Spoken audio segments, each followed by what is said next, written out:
Iniimbestigahan na rin po ng LTFRB ang ulat na meron umanong taxi driver na sangkot naman sa laglag bala modus sa NAIA. Ipapatawag ng LTFRB ang inireklamong driver, kanyang operator at mga nag-post sa Facebook na umano'y muntik nang mabiktima ng laglag bala ang kanyang kaibigan.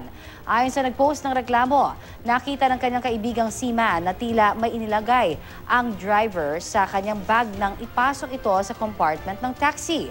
Sa halip na dumiretso ang seaman sa NAIA, nagtungo siya sa kanyang boarding house. Doon daw nila nakita sa loob ng bag ang isang bala ng .38 caliber na baril.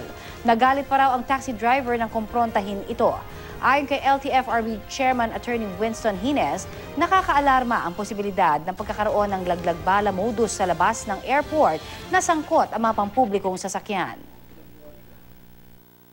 Aalamin natin kung ito ba ay isolated, ito ba ay part ng allegedly sindikato. Kung kinakailangan ay magpapataw kami ng rekomendasyon dito sa driver kung talagang ginawa niya ito. Pero pakikinggan din natin ang kanyang side naman.